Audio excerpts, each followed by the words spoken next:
para adultos, pero para solteros. ¿Qué pasa con los de 13? En esa transición sucede algo trágico, esto ya no es chistoso. Y es que muchos dejan su iglesia para empezar a soportar la iglesia de sus padres. Eso sucede a los 13 años. De hecho, si ustedes me preguntan cuál crees que es el eslabón más flojo de la mayoría de las iglesias que conoces, es el trabajo con preadolescentes. Solemos tenerlos ofendidos con los de 8 o intimidados con los de 18. No discernimos quiénes son. Y empiezan a resistir la iglesia. No se va a notar por unos años porque van a seguir con nosotros por dos razones. Una de pelo largo y una sin pelo. Los padres que los retenemos de la oreja. Pero luego cuando se van a la universidad ahora tienen la excusa perfecta para dejar de participar. ¿Qué pasó? Y ahora trabajo y estudio y pensamos, quien los perdió fue la universidad. No fue la universidad, fue este divorcio misional. No hicimos una transición de la niñez a la adolescencia y a los 13 años empezaron a resistir la iglesia de sus padres. Pero tengo que seguir. El segundo divorcio, por fin miren la pantalla, es un divorcio táctico entre la visión pastoral y el trabajo con nuevas generaciones. La visión heredada del siglo pasado es que si soy pastor, mi prioridad deben ser los adultos. Porque si hago un buen trabajo con los padres, los buenos padres traen a los hijos. ¿Cierto? ¿Funciona? Pero lo venimos haciendo por décadas. ¿Por qué? Nuestros institutos bíblicos preparan a los futuros pastores para enseñarle la Biblia a quién. A los adultos. Alguien lo dijo antes, pero que por Miriam. Tenemos iglesias adultocéntricas, cuando en realidad la familia promedio no funciona con los hijos haciendo lo que quieren los padres, sino que usualmente somos los padres lo que hacemos, lo que quieren los hijos. Piensa la cantidad de veces, por ejemplo, que fuiste a comer comida chatarra, a McDonald's. Los papás sabemos que muchas veces los hijos quieren ir a McDonald's y ahí vamos, no por la calidad proteica de esas hamburguesas, sino porque quieren ir los hijos. Algunos de nosotros que somos padres mandamos a nuestros hijos a una escuela privada, pudiendo mandarlos a una escuela pública. Lo cual significa que pagamos el doble por la educación de nuestros hijos, porque pagamos la pública a través de los impuestos. ¿Por qué si ya pagamos a través de los impuestos por la pública los enviamos a una privada, si podemos? Porque es instintivo. Los padres queremos lo mejor para nuestros hijos. ¿Será que muchos hijos se desconectan de la iglesia porque la iglesia está pensada en los padres pero no pensada en los hijos? La mayoría de los pastores no pensamos en las nuevas generaciones. Por eso, espero no ofenderlos ni meterlos en líos con esto que voy a decir, algunos de ustedes vinieron sin su pastor. El pastor vio que esto tenía que ver con ministerio generacional, o vio ese 25, vio mi nombre y pensó, esto no es para mí, porque tiene que ver con las nuevas generaciones. Si tiene que ver con las nuevas generaciones, les envío a mi líder juvenil o al encargado del ministerio de niños, pero no es para mí. ¿Qué tenemos que hacer con esos pastores? Evangelizarlos de la iglesia. El trabajo con las nuevas generaciones. Y uno más. Y este es el peor encima. Hemos disasociado la influencia de la iglesia como institución y la influencia del hogar. Perdimos de vista de que en la iglesia como institución, como lugar, tenemos a las nuevas generaciones 2 horas por semana, pero los padres están influenciando en ellos todos los días de sus vidas. Por eso es que debiéramos reprogramarnos a involucrar a los papás en el ministerio, darles herramientas para el discipulado del hogar, entender que si servimos a sus hijos, también servimos a sus padres, si servimos a sus preadolescentes, también servimos a sus padres. Tenemos que reaprender cómo los padres deben ser parte de nuestro mapa de visión a la hora de trabajar con sus hijos. Estos 3 divorcios misionales nos han limitado. No tienen ningún tipo de sustento bíblico, ni tienen ningún tipo de sustento científico. Son simplemente una inercia misional. Algo que hacemos porque así lo aprendimos de nuestros afectos. Gloria a Dios por lo que pasó en el siglo pasado. Pero hoy necesitamos una estrategia para nuestro presente. La verdad práctica es que este es nuestro mapa de observación ministerial. Por un lado, la mayoría de nuestras iglesias andan en niños. Del otro lado anda el ministerio de jóvenes y en el medio, el ministerio de adultos, y en el medio está este mundo que llamamos el ministerio juvenil. Lo que necesitamos, ¿saben qué es? Volver a la senda antigua. Ahora, yo sé que digo esa frase y es fabuloso, porque la mayoría lo que piensa es volver a la iglesia de mi infancia. Como que la senda antigua tiene 50 años. Algunos creen que la senda antigua tiene que ver con la Reina Valera 1960. Porque esa es la verdadera, ¿cierto? O sea, en 1959 no había Biblia, apareció la Biblia en 1960. O volver a la senda antigua, algunos lo dicen en las redes sociales. Hay que volver a la senda antigua. Claro, tú lo ves y está vestido saco y corbata, entonces llegas a la impresión de que volver a la senda antigua es ponerte corbata. ¿Qué tal si la senda antigua no tiene 50 años? No tiene 60 ni 70, sino miles de años. La senda antigua, mis hermanos, no es volver a la iglesia de nuestra infancia y nuestros recuerdos. La senda antigua tiene que ver con los principios eternos de la palabra de Dios, que son trascendentes a cualquier contexto cultural y deben ser adaptados en una estrategia temporal para un momento presente en un lugar específico de la historia. La visión siempre es global, pero la visión debe ser contextual y la visión está enmarcada en la suma de llamados interpersonales. Por eso es que necesitamos una visión precisa para este tiempo, en el contexto donde estemos y sumando nuestras vocaciones ministeriales. Esto es una urgencia fundamental. Tenemos que dejar atrás ese tipo de estructuras que nos han limitado. Lo he dicho por ahí, es un pecado aburrir a las nuevas generaciones con la verdad más emocionante del universo. El Evangelio de Jesús es la única verdad capaz de transformar al ser humano de adentro hacia afuera y en términos eternos. El Evangelio de Jesús nos comunica que Dios nos ama de manera personal a pesar de que nos conoce. Nos envió a su Espíritu Santo para que podamos lograr en sus fuerzas lo que no podemos en las nuestras. ¡Wow! ¿Cómo va a ser eso aburrido? ¿Cómo va a ser eso algo institucional donde repetimos liturgias por tradición? Necesitamos reavivar el Evangelio en nosotros para compartir las buenas nuevas de este Evangelio que transforma vidas de adentro hacia afuera.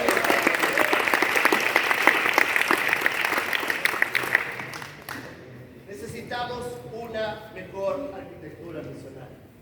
Cuando miramos el texto bíblico nos encontramos, hoy lo citamos con el Shema. Cuando Jesús le preguntaron qué era lo más importante de todo, él dijo que lo más importante era el Shema, amar al Señor por sobre todas las cosas. Pero mira con atención este texto. El gran mandamiento usualmente lo citamos del versículo 5 al 6, pero mira que empieza con un oye Israel. Y luego la primera premisa táctica luego del gran mandamiento es, piensa en la siguiente generación. Esto no es nuevo, esto no es que Ojalá está tratando de innovar, esto tiene que ver con la senda antigua. Tiene que ver con la institución del pueblo de Israel. Por eso que oye Israel, todos los ministerios de adultos deberíamos estar pensando en la transferencia de fe a la siguiente generación. Pero obviamente respetando las distintas etapas. Juan cuando me presentó dijo que estudié neurociencia, estudié en la UCLA y hoy considerada la meca de la neurociencia en el mundo. Fue medio por casualidad, pero el caso fue que Dios me inquietó a redescubrir que hoy gracias a la tecnología podemos leer los movimientos neuronales en tiempo real. Con alguien vivo y despierto podemos ver cómo su cerebro se comporta respecto a distintos estímulos y tenemos nueva información respecto a cómo aprende el cerebro que antes no estaba disponible. Y hoy sabemos que hay 5 temporadas de maduración cognitiva. ¿Por qué hay 5 y hay 4? Porque antes viene la primera infancia, los bebés que dependen casi exclusivamente de los padres. Pero luego se abre la ventana de la educación formal. Y ahora necesitamos una pastoral pertinente que respete cada uno de estos estadios de maduración cognitiva. Necesitamos un ministerio eficaz con los niños. ¿Qué es distinto un ministerio eficaz con los adolescentes? ¿Qué es distinto un ministerio eficaz con los adolescentes? ¿Y qué es distinto un ministerio eficaz con los jóvenes? La mayoría de nuestras iglesias no sabemos bien hacer esas traslaciones. Por ejemplo, en muchas iglesias tenemos el mismo programa para un jovencito de 16 que para uno de 21. ¿Cuál es el problema con eso? Que obviamente el de 21 tiene otras responsabilidades que el de 16 no tiene. Pero nosotros pretendemos que se iba igual de involucrado que cuando tenía 16. Y entonces terminamos siendo cómplices de que le vaya mal en la universidad. Que hay que poner primero el reino de Dios. Tú ocupate primero de la iglesia y no de la universidad. Entonces los jóvenes evangélicos no tienen demasiado éxito en la universidad. El día de mañana son más pobres que los seculares, la iglesia pierde su influencia. ¿Qué hubiera sido poner primero el reino de Dios en sus vidas? Entender la etapa en la que están, donde deben priorizar sus estudios y no la reunión. La reunión se te ocurrió a ti, no a ellos. Tampoco a Dios.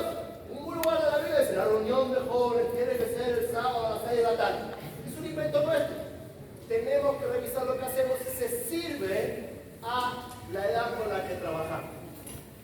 Yo voy a describir la arquitectura misional de la mayoría de nuestras iglesias. Aquí va. Es así. La mayoría de nuestras iglesias están organizadas de esta manera.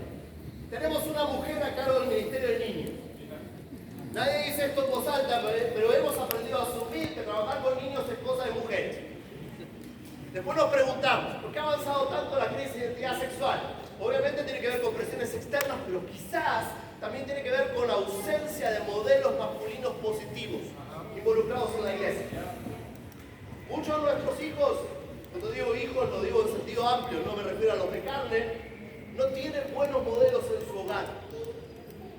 No se los provee la escuela, no se los provee la sociedad de consumo, pero tampoco se los provee la iglesia. Del otro lado, tenemos una pareja pastoral con la siguiente foto mental de cuáles deben ser sus prioridades. Él fue al instituto bíblico y aprendió Biblia para enseñarle la Biblia a los adultos. Eso es lo que hace el domingo. La mayoría de los pastores creen que ese es su único trabajo. Su esposa, que quizás no pudo ir al instituto bíblico, o quizás sí, lo que aprendió fue que cuando tiene hijos pequeños, primero trabaja con niños y luego se gradúa al ministerio de mujeres. Y una vez por año organiza el congreso Brilla Mujer. Y en el medio, así como tenemos una mujer a cargo del ministerio de niños, solemos tener un varón que toca la guitarra o el teclado a cargo de los jóvenes. Que en una temporada siempre es el hijo del pastor. Y aquí están los preadolescentes, los adolescentes y los jóvenes hasta que se casan. Cualquier parecido con la realidad es pura coincidencia. Me encantan las sonrisas de nervios que tiene más de uno. Esto no viene de la Biblia, viene de nuestras tradiciones y costumbres del siglo pasado. Y tiene que cambiar por esto. Necesitamos pastores, una visión intencional del trabajo con nuevas generaciones. Una pastoral inteligente con los jóvenes, que es distinto a una pastoral inteligente con los adolescentes, que es distinto a una pastoral inteligente con los preadolescentes y que es distinto a una pastoral inteligente con los niños. Pero con buenas transiciones de una etapa a la siguiente. La mayoría de nuestras iglesias no está claro cuándo termina un ministerio y cuándo empieza el otro. Eso crea momentos de confusión.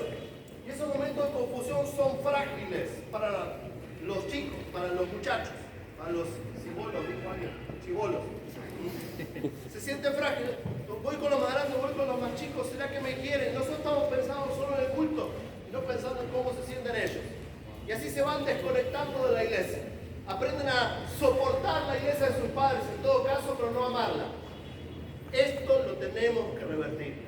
Hay algo muy interesante aquí y es, hay una memoria instintiva que Dios nos dio. La manifestamos desde que nacemos. Buscamos a quién imitar. ¿Quiénes son nuestros primeros superhéroes?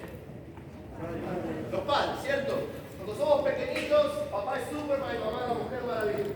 Cuando llega la adolescencia pasan a ser Drácula y la mujer vampiro. Porque les encontramos todos los defectos que antes no veíamos. Y entonces es instintivo que empezamos a buscar nuevos poderes. Sucede algo súper interesante que hemos desaprovechado en Occidente. Y es que buscamos modelos de la siguiente etapa de maduración. Es instintivo. Cuando somos niños, admiramos a los pres. Cuando somos pres, admiramos a los adolescentes. Cuando somos adolescentes, admiramos a los jóvenes. Por eso la iglesia debería ser astuta en involucrar a nuestros mejores pres con los niños, nuestros mejores hados con los pres, nuestros mejores jóvenes con los adolescentes y siempre contar con el modelo terminado. Adultos maduros en Cristo Jesús. ¿Saben por qué muchos jóvenes no se quieren casar? Porque no conocen de cerca suficientes modelos de matrimonio que les seduzcan con su ejemplo. Y lo estábamos citando hace un ratito, el apóstol Pablo decía, sean imitadores de mí como yo de Cristo. ¿Por qué decía eso? No es porque era argentino, es porque sabía el poder del ejemplo. El ejemplo. El ejemplo. Nosotros vemos que hay problemas y cómo los queremos arreglar con otra conferencia. Hay cosas que las conferencias pueden hacer, pero hay algo más poderoso que las conferencias. El ejemplo. Los modelos. Necesitamos repensar cómo hacemos iglesia. Necesitamos ser fieles a lo que Dios nos ha encargado. Que como dijimos al principio, es hacer discípulos, no hacer reuniones. Hacer reuniones es un vehículo, es una avenida, ese no es el objetivo. Si nuestros templos están llenos, pero no están llenos de discípulos de Jesús, somos un fracaso. Que la gente nos aplauda y aunque tengamos miles de seguidores en las redes sociales. Porque la misión que nos dejó Jesús no fue sean populares en las redes, llenen templos y que la gente venga a sus reuniones. Porque si el punto es tener auditorios llenos, hagamos eventos artísticos o deportivos. La gente va a muchos eventos deportivos y muchos eventos artísticos continuamente y paga por ir. Nosotros no estamos en el negocio de hacer eventos.